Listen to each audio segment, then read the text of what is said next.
as part of this automata theory course, we shall be focusing on three mathematical models or missions. One is finite automaton,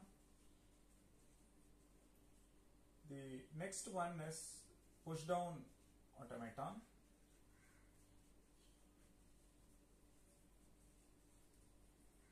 third one is Turing machines.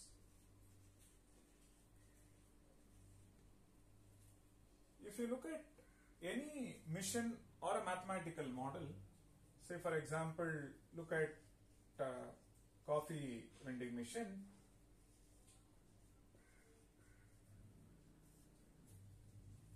So one has to specify the input the way the machine understands. For example, one input will be, we need to insert a coin of appropriate denomination, maybe rupee 5 rupee coin or rupee 10 rupee coin and so on. And then we need to select whether it is tea or coffee or milk and things like that.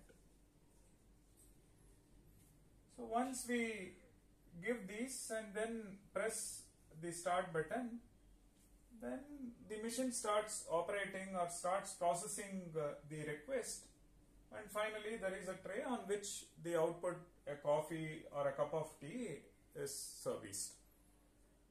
Correct? So one has to pass the input the way the machine understands. So which means this coffee vending machine can only understand things like insert a coin. In place of this, you insert say 10 rupee note or a 50 rupee note. The machine cannot function. Machine cannot understand what that input is.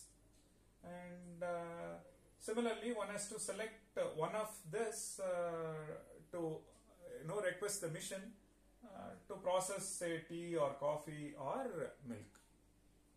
So accordingly, the machine does the computing part, meaning process the request and then gives you the desired result.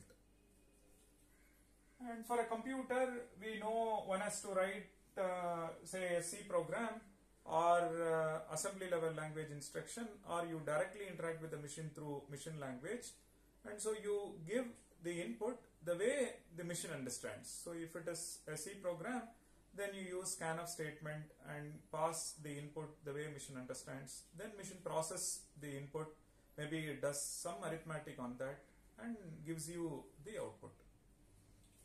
So on the similar line, we shall be discussing these machines, mathematical models and its computing power as part of this course.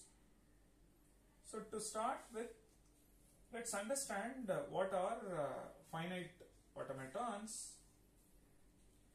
Here is the description. If you look at a coffee vending machine, there is a place for inserting a coin, there is a place for selecting these options, then machine does the processing, then outputs a cup of tea or a coffee. So similarly, what is the configuration of this machine? So the machine looks like this. There is a read tape. So this one is called read tape, wherein machine stores exactly one symbol, maybe 0, 1, 1, 0, something like this. And you have something called a processing unit. Let me call it as a CPU. And we also say read it or a control. So this central processing unit reads a symbol and say 0. On reading, it can move exactly one cell right. So it cannot move a string. That's not possible. You can read a symbol and move one cell right. And that's all it can do, and it's finite automaton, and it is in a particular state. Then on reading a input, it moves to another state. So it moves from one state to another state So moves from one state to another state on reading the input.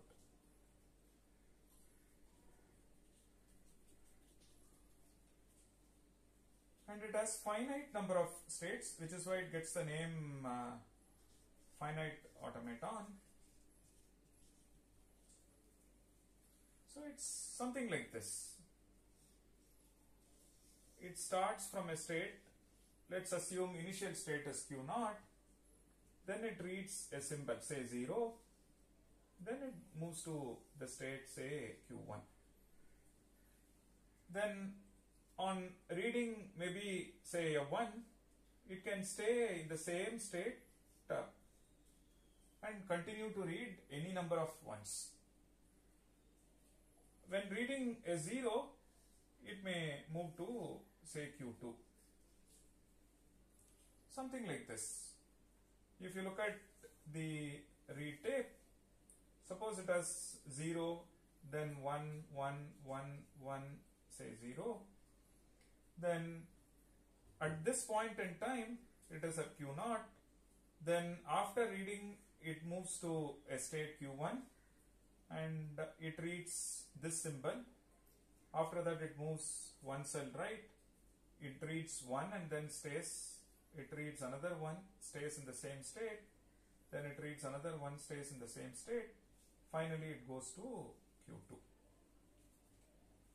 Now, from this, on reading a 0, it can go to Q0, or it can go back to Q1, or it can stay here, and everything is possible. Now, according to the movement of the tape and the state switch, we kind of come up with what this machine accepts and what this machine cannot accept. The computing power of this machine, what language, formally speaking, what language does this automaton accept and what languages that this automaton do not accept, all that one can define by looking at the configuration. So what we will do, we will look at couple of examples and where finite automaton fits in and what can be computed, what cannot be computed. That's something we shall see it. So the idea is this: we are starting with a really basic machine called finite automaton, and it has a control or a central processing unit which can read a symbol and move exactly one cell right.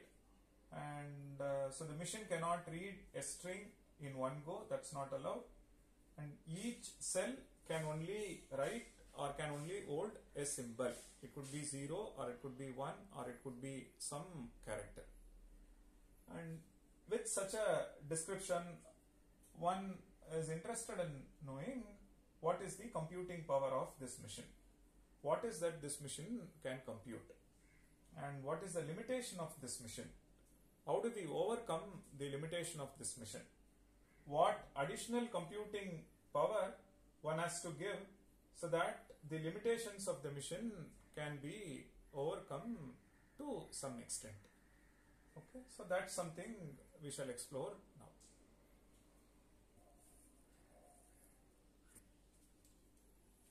So a finite automaton has got a finite tape, and one can write a letter, a character or a symbol, something like this. Then there is read write, read control, and on reading a input it can move exactly one cell right. Let's look at its computing power. So computing power of finite automatons. Let's look at this language. So strings ending with 0, 1. What is that I am saying? Here is a set consisting of 0, 1 and 0, 0, 1, 1, 0, 1, 0, 0, 0, 1, 1, 1, 0, 1, something like this. What is this? It is coming from, suppose I say my alphabet is 0, 1, and then if you look at sigma star is set of all strings over the alphabet 0, 1, which means sigma star consisting of all possible strings 0, 1, 0, 0, 0, 1, 1, 0, 1, 1, 0, 1. So like this, many are there, and including the empty string, which is epsilon. Now you see that L is a subset of sigma star. Okay. Now what is that we are interested in?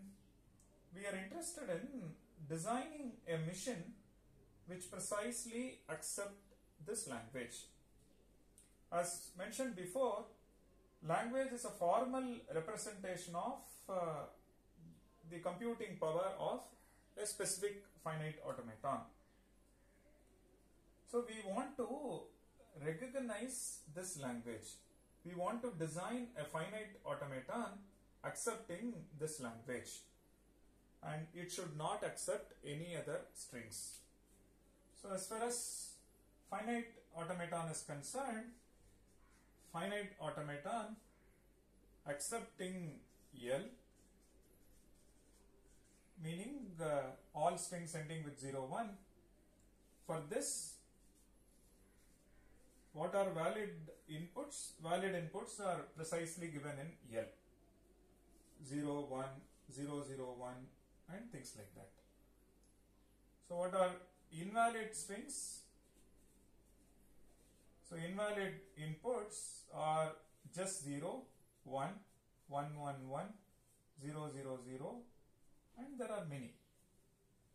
So we need to design a mission and which is accepting this part, rejecting all of this. So FA must be designed in such a way that FA must accept all valid strings or inputs, and it must reject all invalid inputs. So we want to design a finite state mission respecting this constraint. It must accept all valid inputs. Most importantly, it should also reject all invalid inputs. So which means it precisely accepts this language. Now let's see how to construct such a mission.